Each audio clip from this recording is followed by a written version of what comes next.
Hi guys, I'm Bobbie. I'm a senior campaign executive here at PG, and some people may or may not know I am deaf. So in celebration of deaf awareness this week, I'm going to be taking over the PG vlog and making it all about me. So today I'll be going into the office. We are gate crashing the strap meet up because I get FOMO. So whenever anyone's in the office, I just turn up unexpectedly. First part of my day is drive to the station. Oh, and that's my train.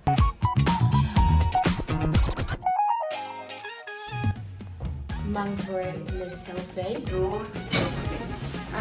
Oh, hi, Mum. Look who's vlogging today.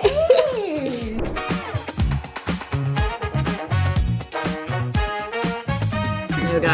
And just like that, I can hear. Woo! How's the vlog takeover going? It's hard work, you know. I don't want your job anytime soon. So what are we up to today?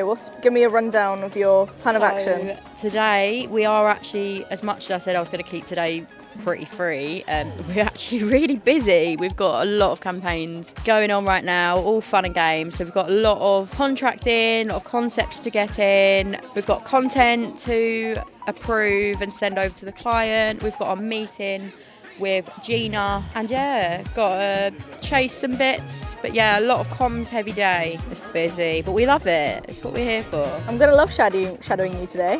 I'm gonna teach you how to do my job, yeah, and you're gonna teach me how to do your job. The plot twist we never knew we needed. Already though, I don't want your job. Just saying, it's hard work.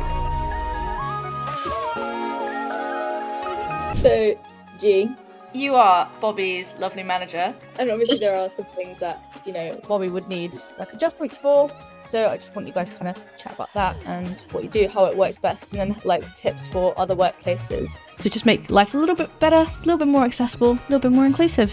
I think like the main thing is supporting with video calls, reviewing any content, and yeah, basically making sure that Bobs doesn't have to take any calls on her own, or she's not expected to take calls on her own. There's always someone there to support just in case there's any communication support needed. And then it's just a list of priorities, clear deadlines and instructions. And then I also communicate with Bobbie on a one-to-one basis to make sure that if there is a deadline in place, like Bobs knows what she needs to do and she's got everything she needs before she takes on that task or anything like that. So yeah, I think the main thing is communication, isn't it, Bobs? Like, yeah, 100%. Like, especially like after calls, we kind of do like a summary.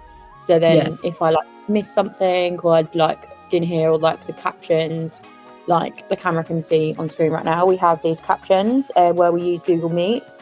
So it will say who's talking and the captions, which is really good because some other video call platforms don't have that, where Google are really good with that, because then I know who's talking, especially when there's like a lot of people on a call. It can get a bit, so then that's helpful. I think for other companies, the main thing is like talk to the person and see what they need. If they're not sure what they need, then have a very open conversation, regular check-ins, because then if something's not working for you or you notice that there's problems with a certain area, you can have an open conversation with that person and see if there's anything you can do to support them. That's all it is. Like, accessibility is so personal to each person and everyone's preferences are going to be different.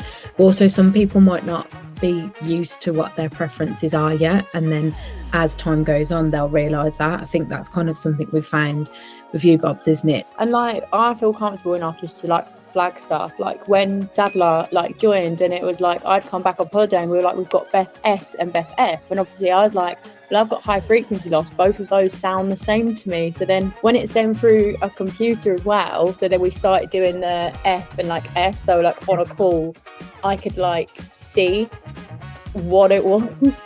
We kind of just have that like open floor that I could be like, yeah guys, that's not gonna work.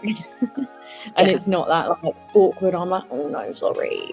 Like, yeah, and I think that comes from the communication and finding the support.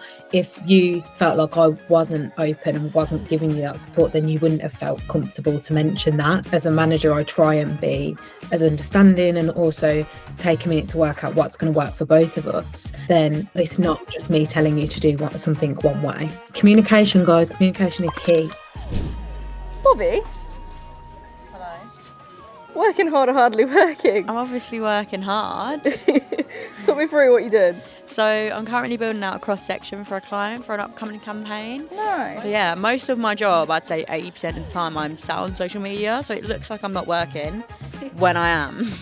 What would you say would be like your top tips on making like people's social content more accessible, both for brands and creators? Definitely captions, and if you're putting captions on, don't just like put them on, make sure that they actually are what's being said, because sometimes it doesn't pick it up correctly. So it's like just taking that extra like 30 seconds to a minute just to watch the video and check that the words actually match. Don't just like press the button, make sure it's accessible. And yeah, just like kind of taking what the community say. A lot of time someone might DM someone, be like, hey, could you put captions on this? If someone does, it's not anything personal, just So everyone can enjoy it. yeah. So Bobs, talk to me about Deaf Awareness Week. Why is it important? What is it? Tell me about it. So Deaf Awareness Week is always the first week in May, and it's just so important because I feel like with deafness, there's just so much to learn. There's just so much to it. It's not just a disability, it's a culture, it's like a community. Like there's so much within it that there's just so much to raise awareness. Like we've got our own like language, we've got like PSL, and like all around the world there's all this different sign language, and then you've got like deaf football, you've got deaf pubs which people literally just go and they just communicate with all and like socialise with all these different deaf people, and it's like it is a spectrum, such like a wide community, and there's just so much to learn and just celebrate. So I feel like it's not just a week to learn about deafness and raise awareness, it's just a week to like celebrate everything about it and like just. What's one thing you would want people to take away, not just from this vlog or just from Deaf Awareness Week itself, but just like to take away from working with deaf people, that kind of thing? So I feel like definitely it not one size fits all. Yeah. Like it is such a spectrum that you could do specific needs, but that's not going to fit everyone, and it's like it's down to that person. So when you are working with deaf people, just ask them. Best that you ask than assume, because everyone is going to have their own preferred access needs and everything like that. And yeah, just kind of listen to different voices as well. So my biggest advice would just take it all in, listen to the deaf voices, continue to work with deaf voices, not just on Deaf Awareness Week, and it should be like Deaf Awareness Week every week really, if it was my way. But yeah, just don't do it just for that week. Like just continue doing it and continue spreading the love. Aww. I spot a wild Bobbie. More questions, I'm guessing. Always more questions for you. Today is all about you after all. Of course, when is it not? So, Bobs, are there currently any brands out there that you see are engaging with the deaf community really well? Tell you who I do see a lot, especially on my social media right now, is EE. They are doing like so much in like the deaf football world, and they're just like constantly engaging with the community. They're constantly like incorporating sign language. Last week they had the Lionesses at Wembley had sign language on the back of their tops in warm up, and it's just like one of those brands that they've not just done like a campaign and like tick boxed it and then not done anything after. I've like noticed it over the last year. They're just constantly engaged with the deaf community and supporting, and they just engage with it, and it's constant. It's not just that one off, it's just like ongoing, which is great. And it's like everywhere on my social media at the moment. Like I'm constantly just seeing everything. Where do you think you're going at this time of the day? Talk me through what was the POA, what did you get done today? So I've sent about 1 billion emails. I feel like if I send another email, my head's going to explode. Got a lot of concepts in. It's ready to send over to the client for approval. We got a couple of influencers locked in for a campaign, which is very exciting. So yeah, all very busy in the world of campaigns. Wait, Bobbie, before you go, you are actually everywhere.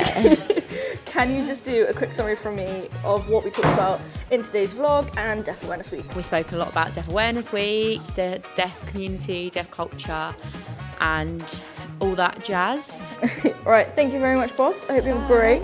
Thanks for watching my vlog, everyone. Oh yeah, do your big Like, comment, subscribe. Is that a thing anymore?